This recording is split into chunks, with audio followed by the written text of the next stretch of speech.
And now we have cumulative enrollment, homeless, reclassified, fluent, proficient, our RFEP students. Okay, so aside from the incident behavior and student absenteeism submission requirements for end of year 3, we are also collecting cumulative enrollments, homeless program records, and RFEP counts and list of students who are reclassified in end of year 3.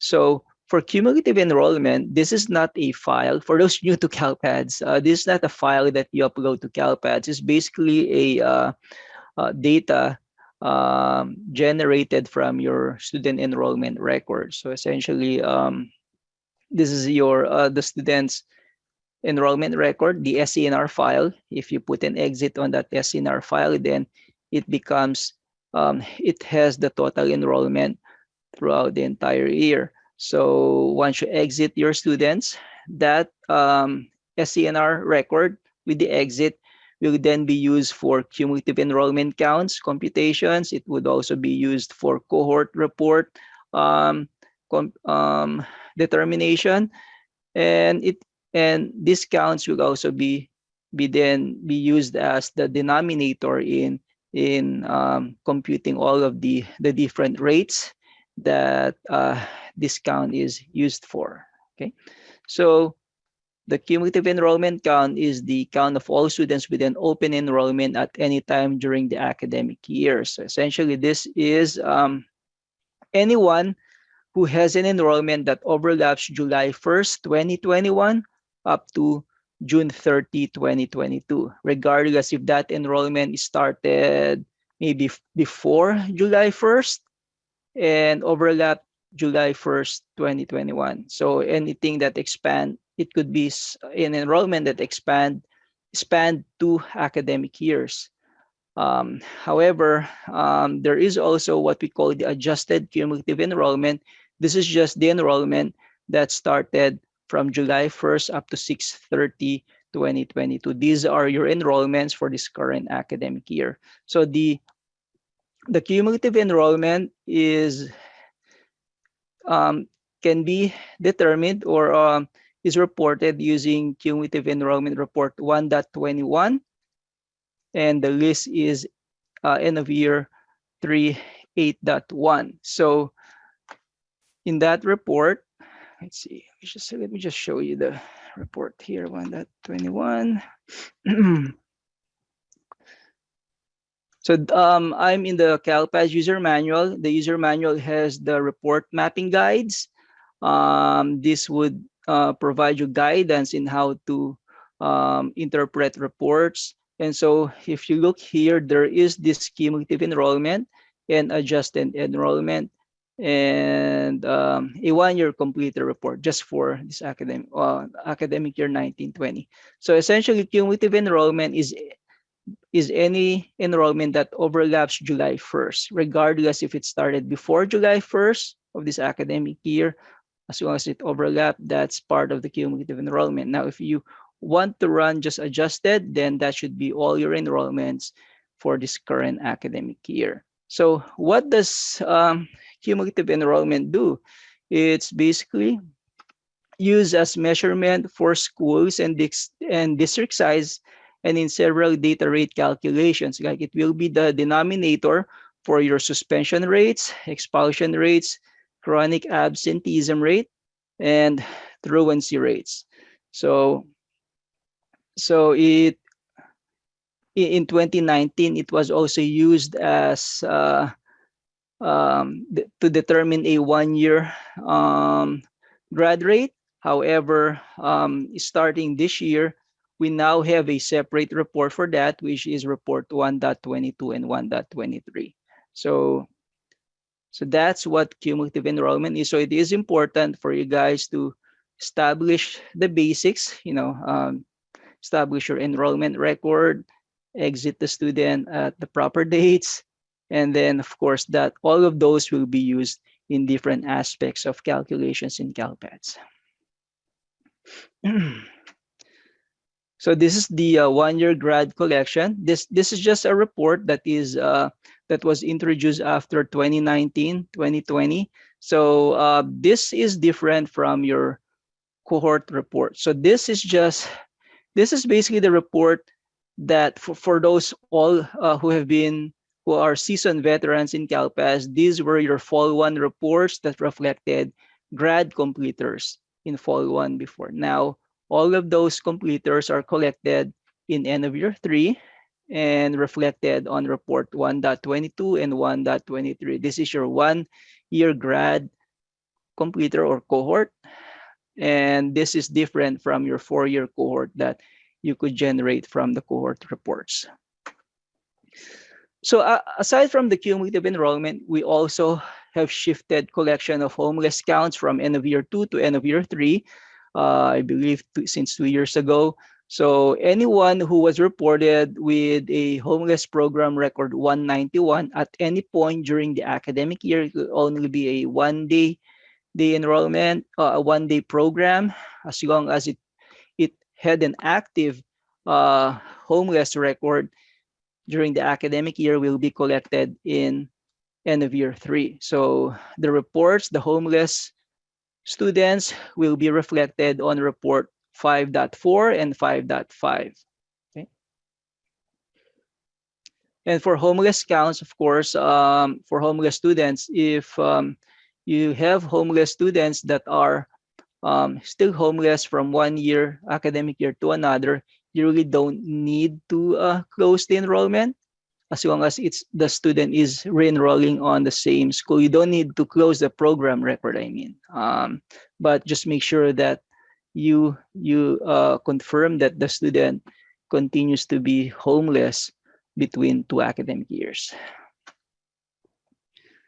So part of the homeless record is, of course, determining the start date, because the start and end dates, because those are key in the record's inclusion in the current academic year. And then you also have to determine the dwelling type of these homeless students. You have also to determine if the student is an unaccompanied youth.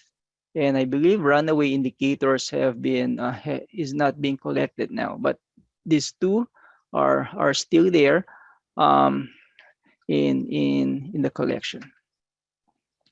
Do we have any questions on homeless before we move on to RFEP?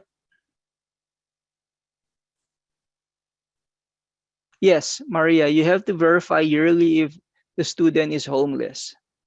If they are, then you can leave the record open from 1 year to another as long as the student is within the same school. Now, if the student moves to another school, then you have to report the new homeless record. Question about foster youth 193. Is it part of end of year? Are you referring to the tribal foster youth? Let me see what.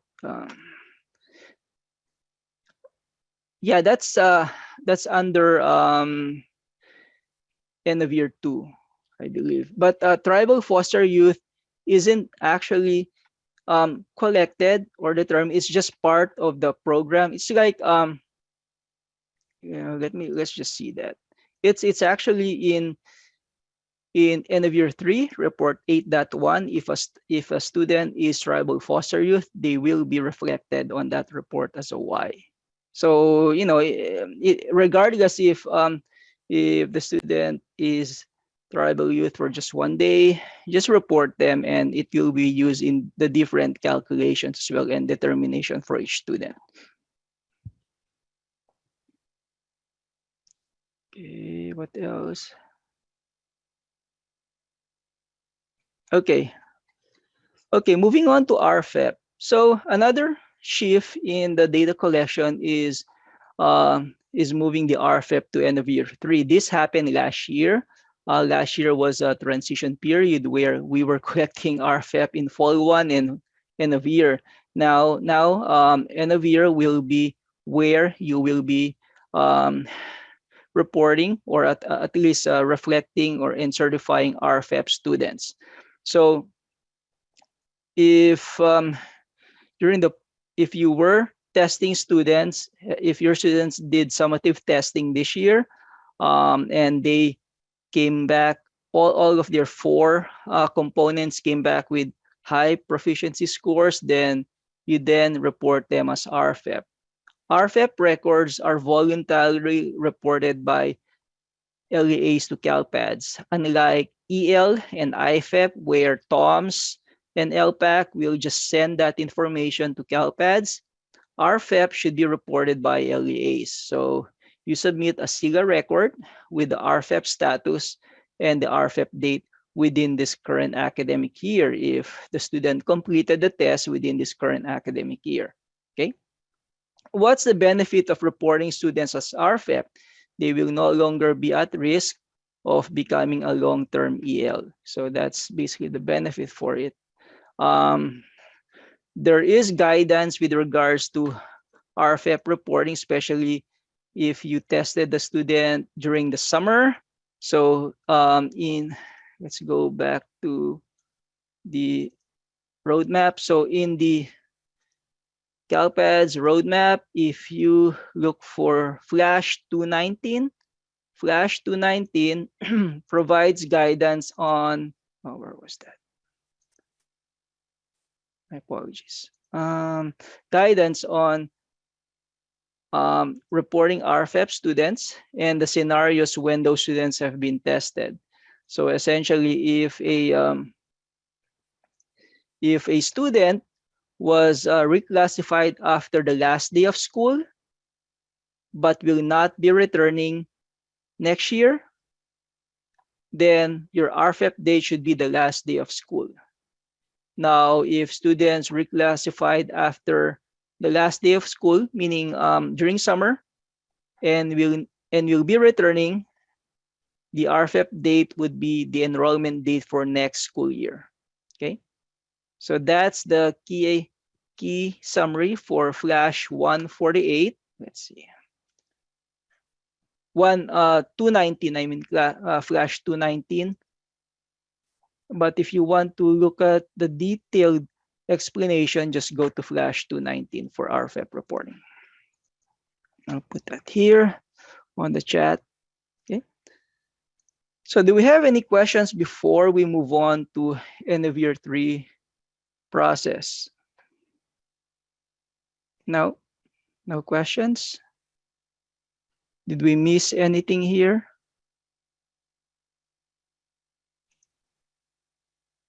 No.